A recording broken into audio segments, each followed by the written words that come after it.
you going to robotically affirm for the rest of your life?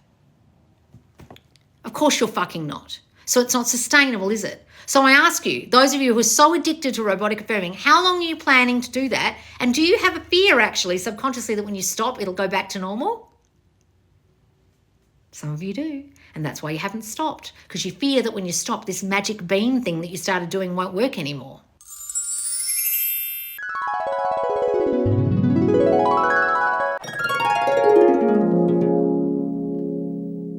Does your self-concept 100% change with thought repetition?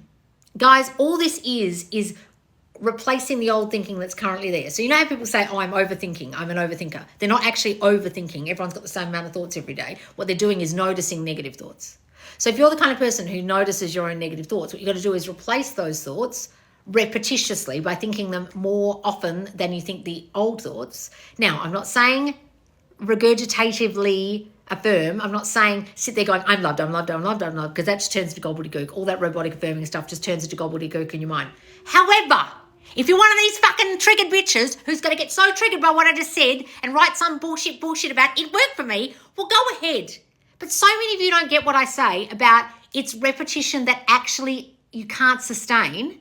I'm not saying it doesn't work. I'm saying it's not sustainable. So those of you who are so fucking triggered by me just saying just then you don't need to robotically affirm, you just need to repeat the new thoughts more often, okay, to cancel out the old thoughts, aren't getting this. Are you going to robotically affirm for the rest of your life? Of course you're fucking not. So it's not sustainable, is it? So I ask you, those of you who are so addicted to robotic affirming, how long are you planning to do that? And do you have a fear actually subconsciously that when you stop, it'll go back to normal? Some of you do. And that's why you haven't stopped, because you fear that when you stop, this magic bean thing that you started doing won't work anymore. But go ahead and robotic affirm to your 85 and then get back to me and tell me how it worked.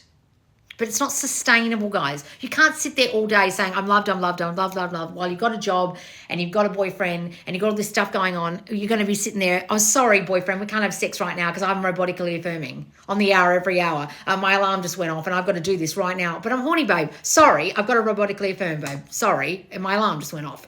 I have to do it. And I've got a fear that if I don't do it, things won't work out with you and me and you won't marry me.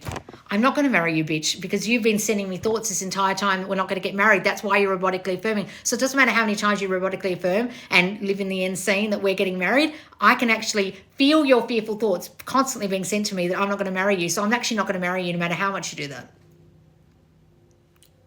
I've been experiencing this whole time.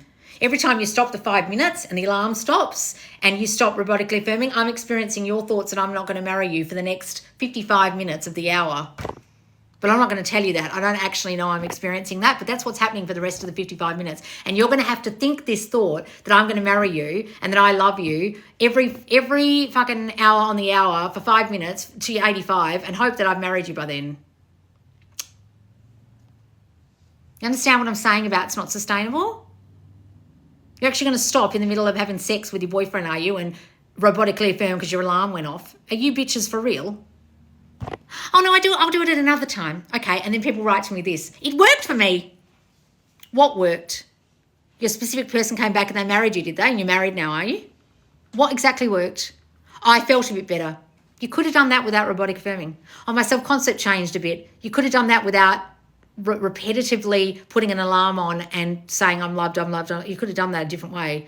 You didn't have to act like a crazy bitch. Oh. Because you can't keep doing that for the rest of your life. Do it right now, but rest of your life? You're going to keep doing that for the rest of your life? Oh, no, that's not really sustainable, is it? Not really. It's like Ozempic, guys. While you're taking the needle, it works. As soon as you stop taking the needle, guess what happens? Good luck with that. I agree. It's so obsessive. Guys, I think a lot of people are doing it and continually doing it because they're afraid of what will happen when they stop. And those of you who are going to be triggered by that and write, it worked for me, tell me exactly in the comments what worked. What happened? Oh, they came back. They came back and haven't left again? Get back to me when they've left again and tell me that it worked. Because so many of you say to me, I manifested my specific person back and within weeks you've lost them. Within months you've lost them. That doesn't mean it worked. It didn't fucking work. Sorry. You have to sustain your manifestation. You have to actually keep it for it to work. Worked doesn't mean they came back, you got contact, and then they stopped contacting you. That isn't it worked. Okay? Some of you can't keep your manifestations and you're wondering why. It's because you're not sustaining the new state of you. And you're wondering why I tell you not to robotic affirm. That's not sustainable.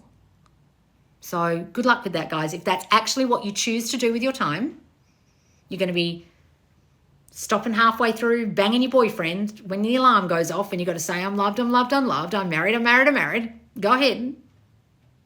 But guys, honestly, really?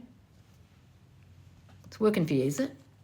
Tell me how it worked. I'd be fascinated to know. And I'm not being facetious. I actually want to know when those people get triggered by me saying it's not sustainable. I've never said it doesn't work. I had one YouTube video that says, does robotic affirming work? ? And everyone thought I was saying it doesn't work. Of course it can work. Any fucking technique you do can work. But is it sustainable for the rest of your goddamn life?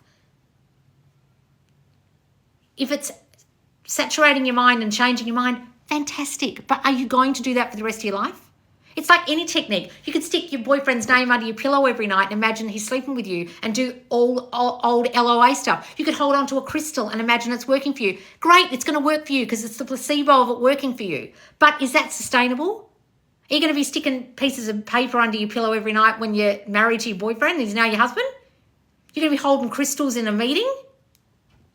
What? This is just thinking, guys.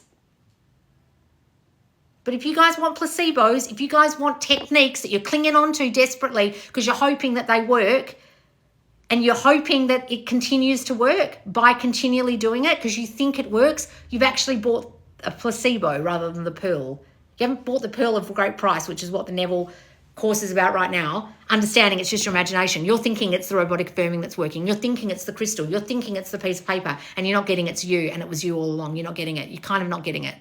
And then when you say to me it worked, it was just your brain that worked. It was just your mind working. It was just subconscious mind power working. Well done. So it was just you all along. It wasn't the robotic affirming, was it? And if you're putting power in a technique, you've gone against everything Neville Goddard ever taught anyone, which is stop putting power outside of you. Into an outside God, into a technique. If you're doing that, you're not getting this and you're not getting you're the power. Oh, but that thing worked. That thing works. It works. It does it? That's an outside entity, an outside technique, an outside power. You're saying it worked, not you worked. You've gone against everything the law of assumption's about. But good luck to you. Okay? Here into the rant about that. It works when you live your life and do it in your head at the same time. It's super easy. So you're telling me right now, Charlie, that you can do a tricky maths equation or you can be writing a manifestation course like I do and you can be affirming at the same time. Are you fucking joking? You must have the most menial job. Do you stuff envelopes or something? What do you do for an actual job? Do you have a job that requires, like, I don't know, being a surgeon and cutting someone open? Can you imagine you're lying in a fucking operating theatre and there's some dumb bitch hovering over you with a scalpel and they're going, I'm loved, I'm loved, I'm loved, I'm loved, I'm loved, I'm loved, I'm loved, trying to do heart surgery on you. Are you fucking for real? Do you think you'd feel very trusting of that doctor?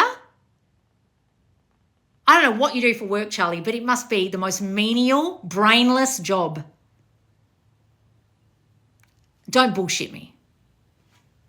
But good luck with that. Good luck with doing that till you're 85. Good luck doing that when you've got the scalpel in your hand, you're cutting someone open. Good fucking luck, Charlie. Are you joking?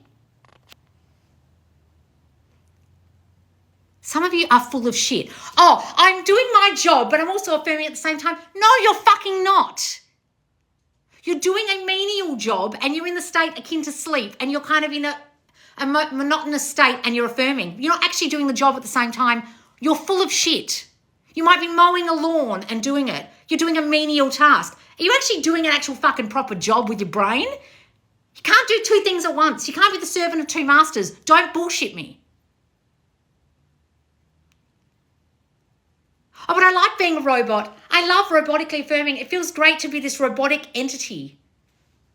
Okay, what in the world? That's what you want to do all day. That's your aim in life, to be robotic and brainless. What a fucking life.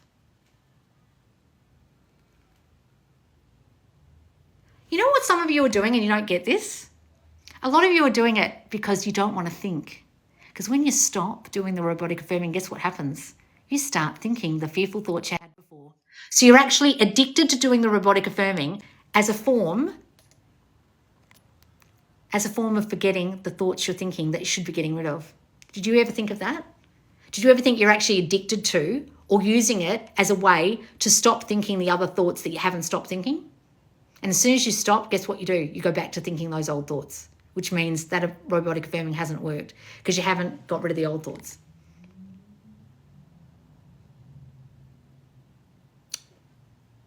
Assess that if you're actually doing that, because a lot of you are and you're not realizing it. And I feel sad for you if that's what you're doing.